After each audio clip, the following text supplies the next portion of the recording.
Recently, a New York Times article tried to tackle the topic of friendship.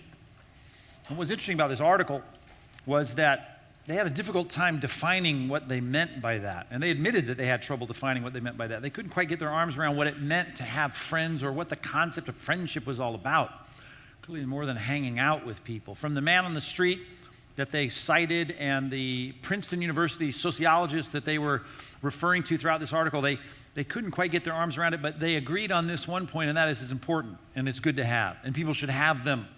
And they also lamented that the problem with this concept of friendship that goes beyond our work relationships and our home relationships is that today we're worse at it than ever before, particularly here in the West in the United States. We're just not having those interconnected mutual relationships of mutual support and concern for one another like our forefathers.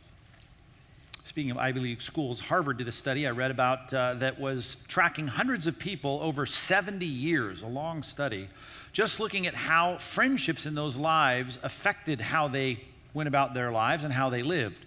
And they tracked these people for over 70 years, and they came to the conclusion, much like the folks on the street and the Princeton University sociologists, that it is important to have friends. You should have it. And they tried to quantify why you should have these relationships that go beyond your work associates and your family members, because they said that you will ultimately be better off in just about every area of your life, regardless of your income or your business successes or your personal setbacks. When it comes to people reporting contentedness and a sense of well-being, and they even said a better overall health that they had, and even this one's easy to quantify, that those that reported that they had these interconnected, mutual, caring relationships in their life literally live longer, statistically longer than those who did not.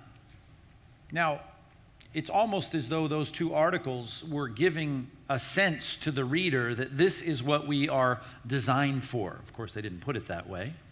But those of us that are Christians, and if we're biblically literate, of course we know this is how we were designed. And our Creator has said you need friendships, you need relationships beyond just your marketplace associates and beyond your family relationships. You need this other third sphere of relationships, which of course for Christians is found within the church, people that share our commitment to the Lordship of Christ, and that these are critically important. And they need our attention, and they need cultivation, and they need our focus.